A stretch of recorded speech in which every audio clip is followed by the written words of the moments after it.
Bonjour à tous, aujourd'hui je vous propose une vidéo tutoriel sur la création et la fabrication de leurre et plus particulièrement sur le TAS 45 que voici. Donc là comme vous pouvez le voir c'est un master qui a déjà été recouvert d'un primaire et d'une couche de vernis afin d'avoir un moule après qui sera super propre. Ça c'est hyper important, quand vous faites un master il faut absolument qu'il soit bien lisse, bien propre, comme ça votre moule sera propre et vos reproductions seront propres. Donc ça c'est la base. Donc voilà, je pars de ce leurre, je ne vais pas vous montrer les étapes, sculptage, etc. C'est un petit peu fastidieux. Par contre, ce que vous pouvez voir, c'est déjà le dessin. Alors comme vous pouvez le voir sur ce dessin, c'est une ébauche sur laquelle j'ai pu déjà faire mes motifs de pochoir. Donc ça me servira par la suite à pouvoir faire ces pochoirs là. Voilà, ici, hop, ou comme celui-ci. Et c'est grâce à ces pochoirs que, au niveau des peintures, vous allez pouvoir donner du corps et vraiment du relief à vos peintures. Donc, perso, je trouve que c'est hyper important d'avoir un pochoir hyper propre. Plus le pochoir est propre, plus la peinture sera propre, il n'y a pas de secret. Là, par exemple, je vais vous montrer un petit jerk Fire Tiger avec un pochoir et un petit effet d'écaille qui a été fait avec tout simplement un filet de pommes de terre ou d'oignons. Donc voilà, si vous allez faire vos courses, vous voyez ces petits filets qui servent de sachet, gardez-les, ce sera un outil très précieux pour faire vos effets d'écaille sur vos leurres. Alors, on attaque donc la partie moulage. Donc ici, on utilise un silicone RTV 181, donc qui est le silicone le plus souple de la gamme.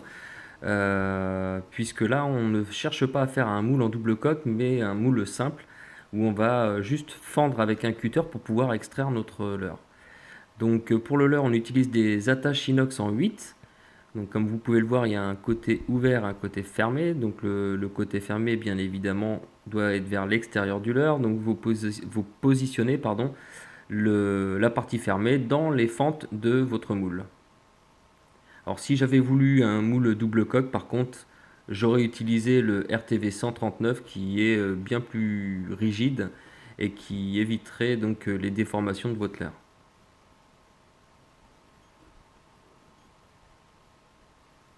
Donc on prend soin d'utiliser une petite pince à bec, enfin moi c'est ce que j'utilise pour pouvoir positionner correctement toutes les petites attaches à l'intérieur du moule.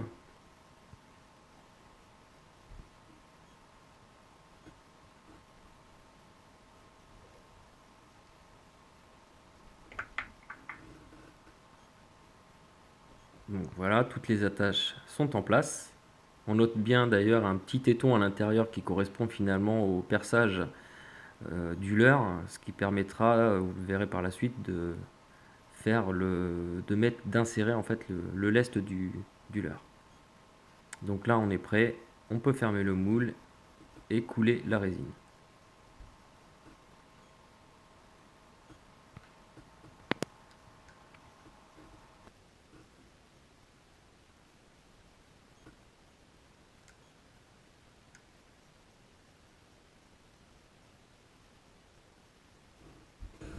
Maintenant, on va couler la résine.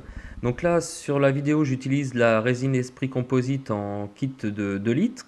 Mais vous pouvez très bien utiliser également la Lumires RC3 ou même le Mini Casting Kit. Enfin bref, la résine de chez Alumilite qui est exactement la même, simplement elle est en conditionnement d'1 kg.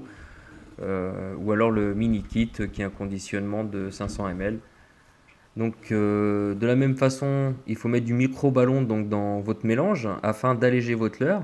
Donc 10% c'est ce qui est conseillé. Donc vous mettez 5% dans la partie A et 5% dans la partie B afin de bien mélanger la poudre avec la résine. Et vous mélangerez ensuite les deux composants pour couler. Donc on prend soin de bien mesurer.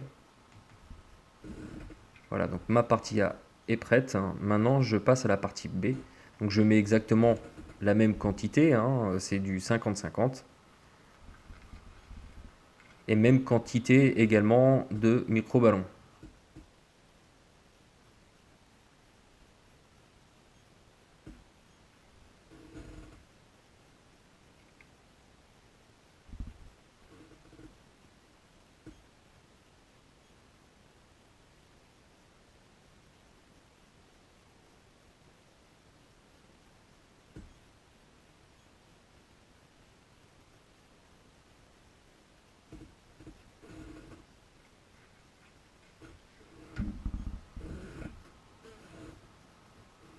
Donc vaut mieux prendre le temps de mélanger avec précision les quantités et d'avoir un leurre réussi.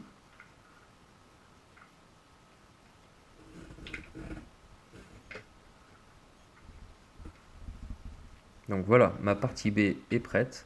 Je vais maintenant mélanger individuellement la partie A et la partie B, afin d'éviter des grumeaux. Il faut bien mélanger le micro-ballon dans la résine.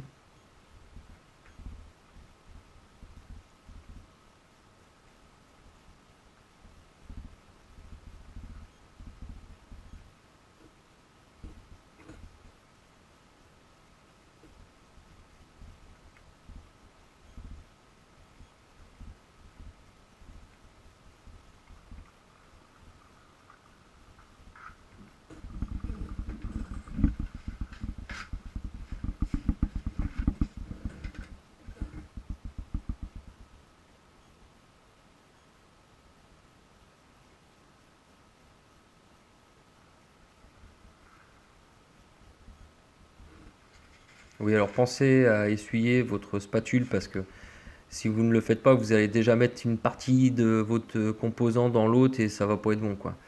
Donc pensez à essuyer entre deux. Et puis une fois que vous mélangez les deux produits, là, bon, il n'y a plus de souci.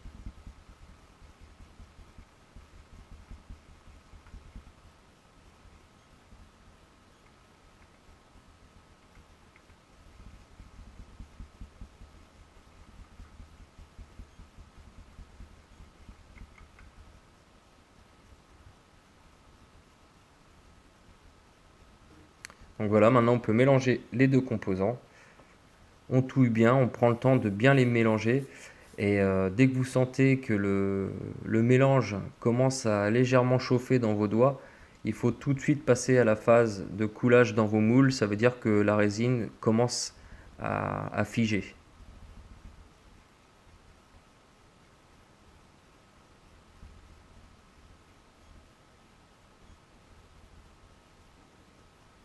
Donc là on mélange, on mélange.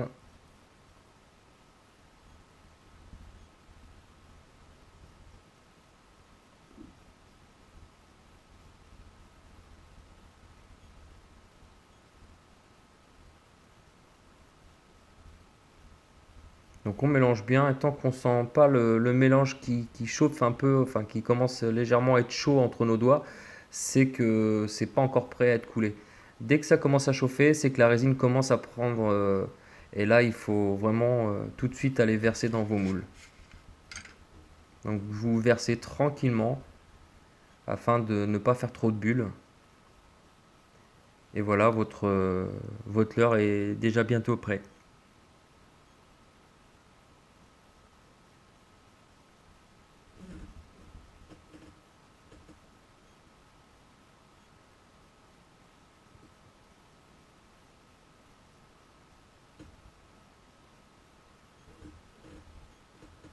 Alors pour le démoulage, attendez je dirais 15 minutes. De toute façon, vous pouvez déjà tester la résine qui restera dans le gobelet de mélange. Vous sentirez bien si la résine est déjà bien dure ou pas. Auquel cas, ça ne sert à rien de démouler votre leurre puisque ça voudra dire que la résine ne sera pas complètement dure et donc vous risquez de déformer votre leurre. Donc attendez bien que la résine soit complètement dure dans votre reste de mélange.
Donc voilà, tous mes leurres sont prêts, sont démoulés et bien durs.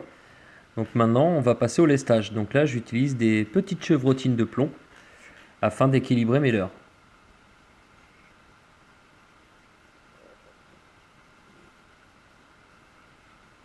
Alors donc de la même manière que tout à l'heure, j'utilise la résine polyuréthane, sauf que ce coup-ci, je vais pas utiliser de micro-ballon, je vais juste faire un petit mélange à quantité égale afin de boucher les trous des leurres.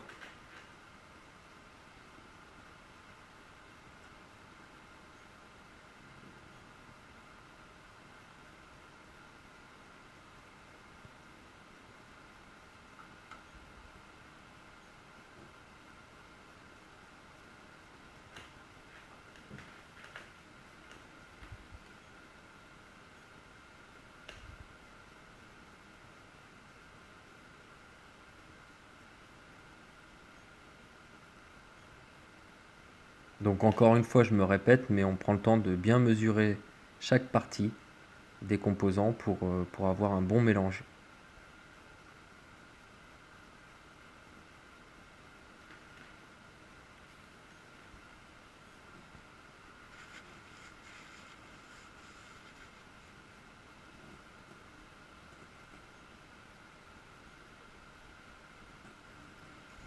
Donc j'ai mis la partie A, maintenant je vais mettre la partie B avec la même quantité.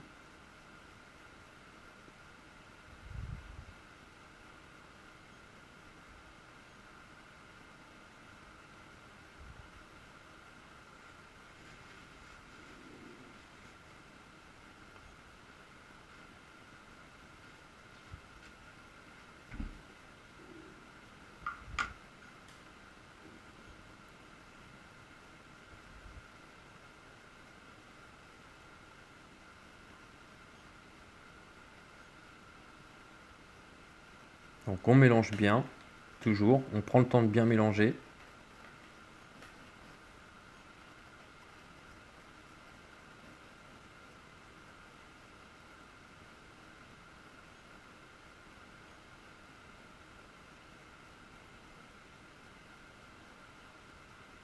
Voilà, dès qu'on sent que la résine est un peu chaude entre nos doigts, c'est que c'est prêt.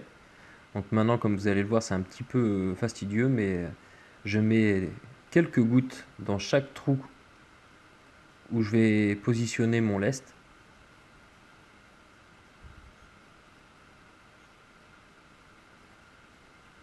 Donc c'est pas un gros trou, donc quelques gouttes suffisent.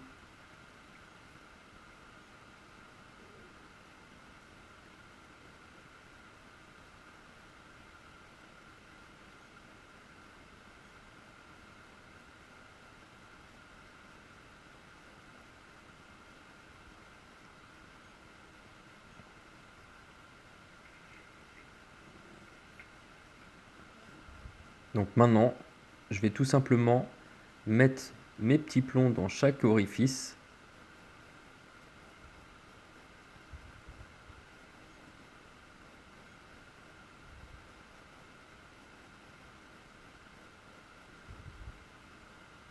Donc bien évidemment, c'est une étape importante puisque c'est ce petit plomb qui va équilibrer votre leurre.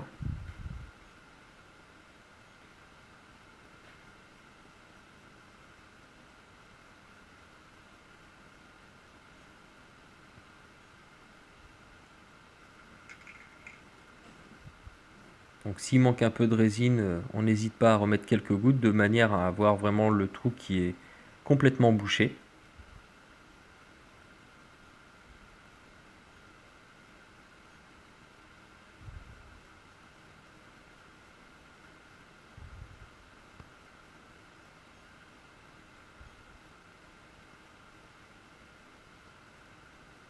Alors je vous cache pas qu'il faut quand même aller très vite, hein, puisque la résine a tendance quand même à durcir assez rapidement.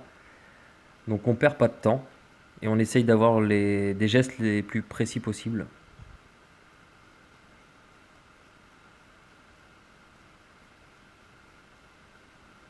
Bon, c'est un coup de main, hein. Peut-être qu'au début on se plante un petit peu, mais après ça se fait bien.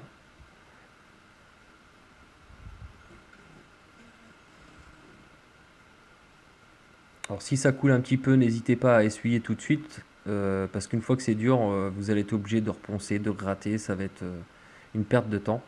Donc vaut mieux passer un petit coup de chiffon tant que c'est pas encore pris.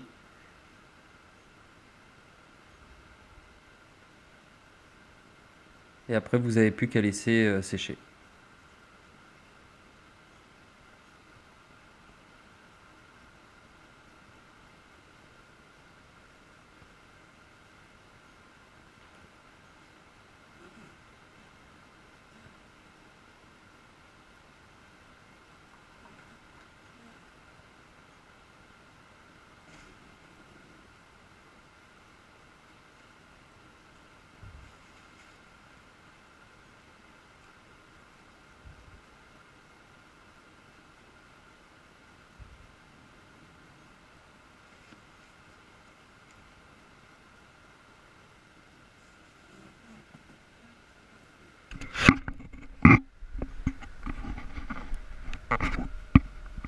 Et voilà, tous les petits tasses sont bouchés. On va pouvoir passer à la peinture une fois que ce sera sec. Donc pour la peinture, on commence toujours par une sous-couche. Donc là, je vais vous présenter deux techniques.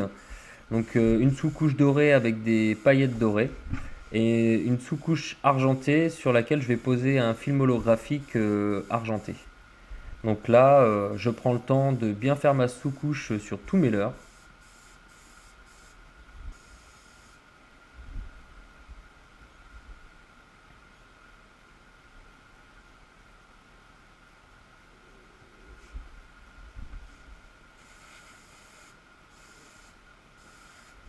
Alors surtout la peinture, hein, utiliser un masque parce que c'est très fin, très volatile et c'est pas très bon pour les poumons.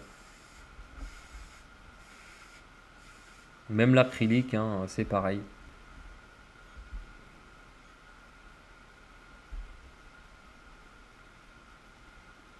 J'ai même d'ailleurs une petite hotte d'extraction, hein, une hotte de cuisine tout bêtement. Quand vraiment je fais des grosses sessions de peinture, ça me permet d'aérer un petit peu la pièce.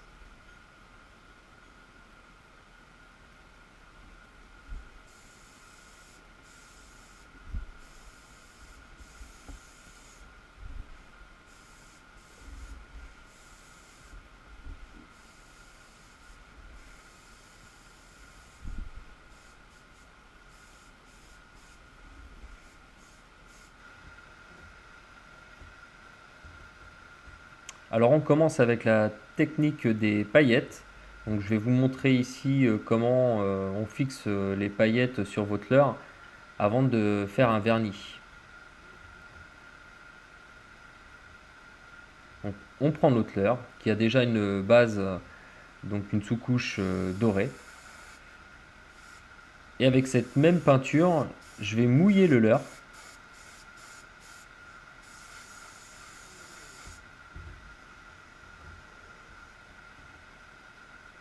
Et avant que la peinture ait fini de sécher, tout de suite, je verse des paillettes dessus qui vont naturellement se coller à la peinture. Je tapote un petit peu pour enlever le surplus et voilà. On a une bonne couche de paillettes. On pose de côté et on laisse sécher.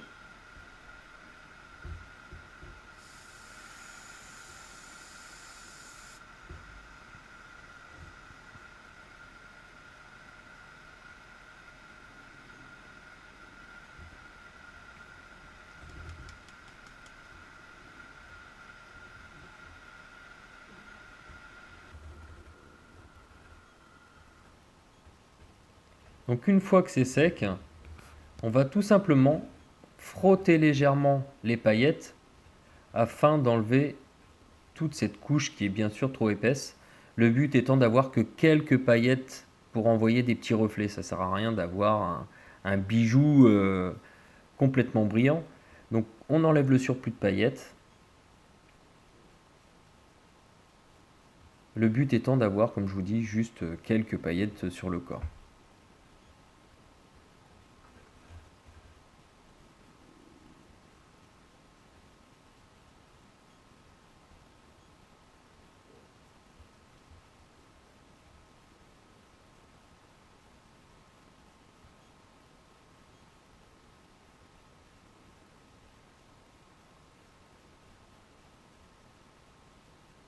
C'est quand même une technique relativement simple. Et pour protéger avant de faire votre peinture finale, il suffira de mettre une couche de vernis dessus. Et une fois que ce sera sec, vous pourrez attaquer votre peinture. Vous aurez votre base brillante pour faire votre leurre.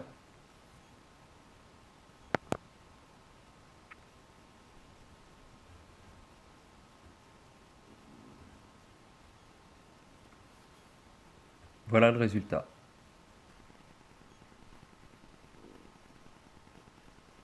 Donc on a ensuite la technique du film holographique. Donc là, c'était sur une base argentée, puisque j'utilise donc un film holographique argenté. Donc c'est bien d'avoir un foil qui a la même teinte que votre base. Donc j'applique la colle.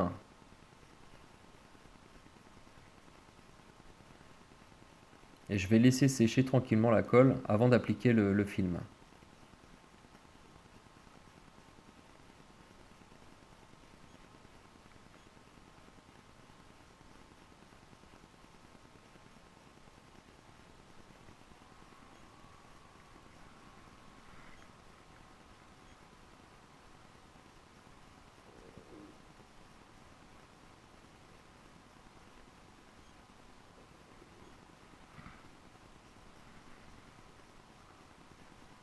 Voilà, la colle est posée.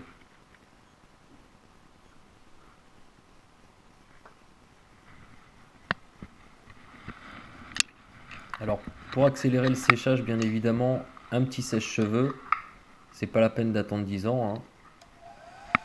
Alors moi j'aime bien mettre sur la position froide. Je trouve que les résultats sont meilleurs. Et on va sécher la peinture sur nos leurres. La colle, pardon, sur nos leurres.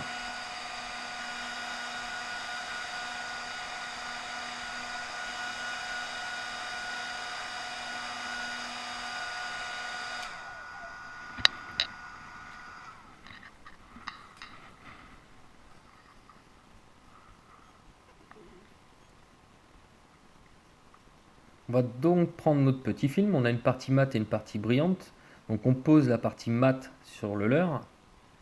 On essaye de bien tendre le film et de bien l'appliquer en appuyant, en marouflant finalement le film sur votre leurre.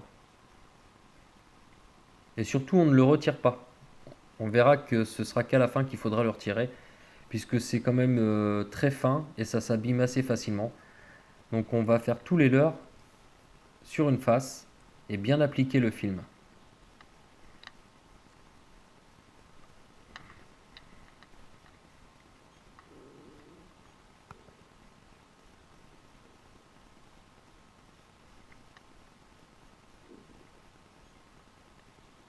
On maroufle, on applique bien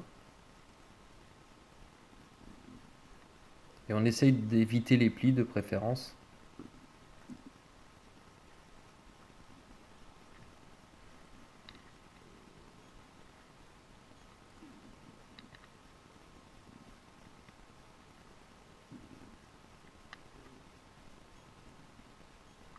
Là encore, l'idée, hein, c'est d'avoir des reflets. Pas la peine d'avoir un leurre qui est parfaitement rempli du film holographique sur son intégralité, hein. L'intérêt, c'est d'avoir surtout des reflets sur les flancs et que ce soit propre.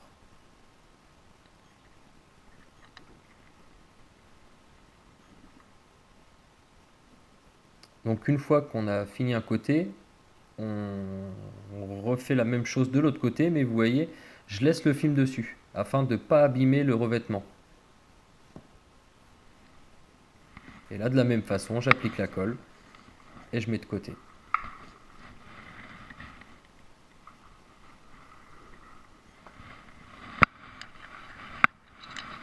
Un petit coup de sèche-cheveux pour accélérer le séchage.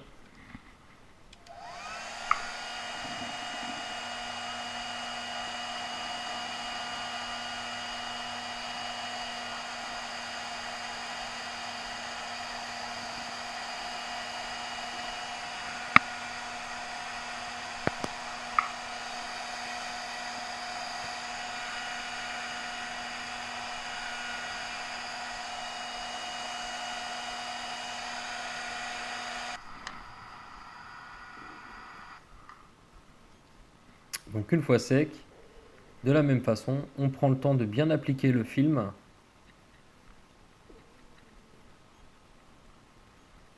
On évite les plis et on maroufle avec les doigts.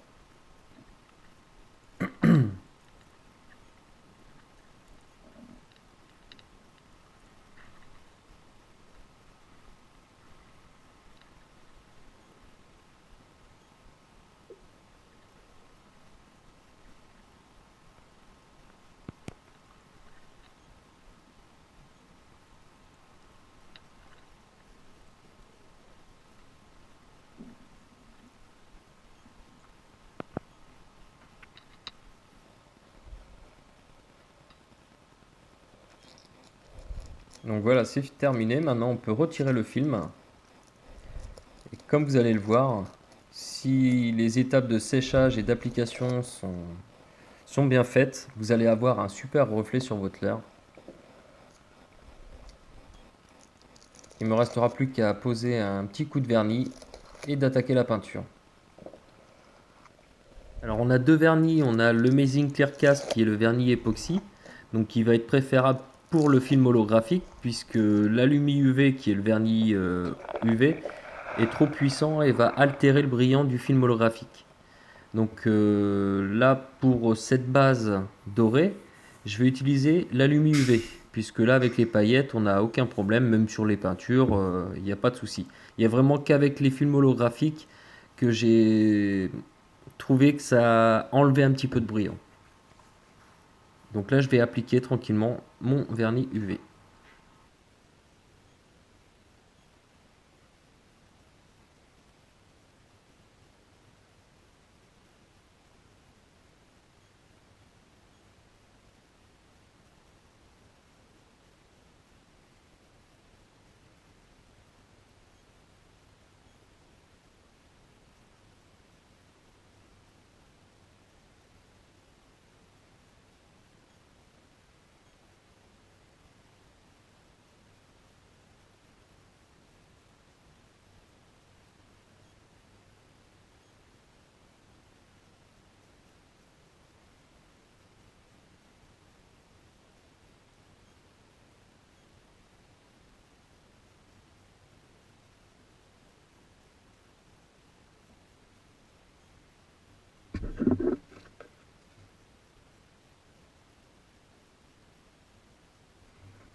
Donc une fois que les vernis sont posés, on n'a plus qu'à positionner sur le tour et laisser dans le noir avec la lumière UV.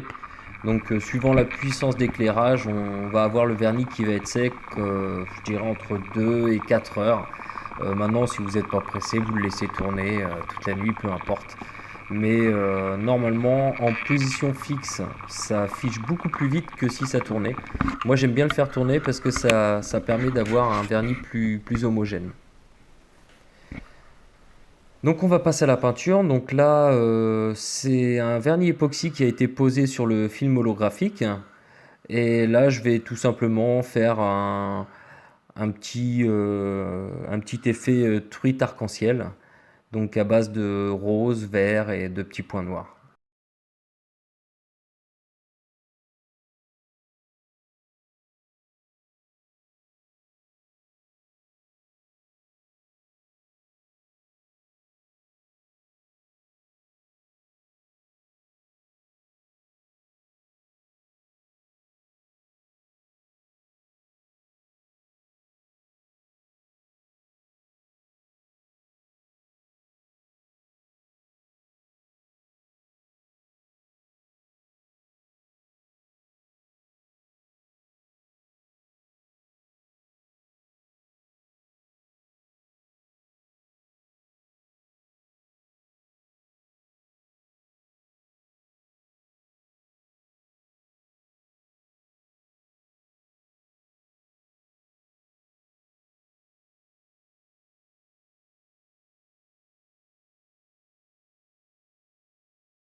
2.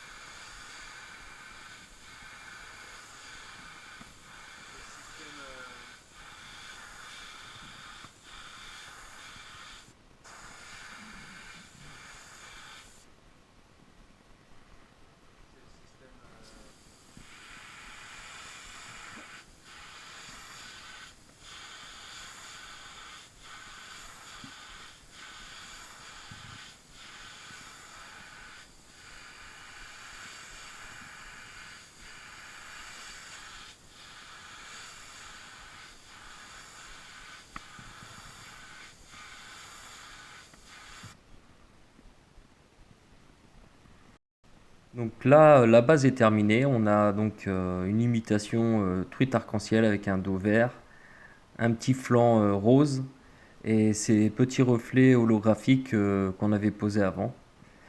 Et afin de donner donc du corps au leurre, on va justement retrouver ce dont je vous parlais en début de vidéo, les fameux pochoirs. Donc là, c'est un petit pochoir qui va me permettre de finaliser avec des petits points noirs et qui va redonner tout l'éclat au côté truite arc-en-ciel. Ça va donner vraiment plus de corps.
Donc bien évidemment, on ne peut pas finir un leurre sans le signer. Donc là, j'apporte la petite touche finale avec encore une fois un petit pochoir, histoire d'avoir le petit blaze MTX Fishing, donc un petit MTX sur le dos.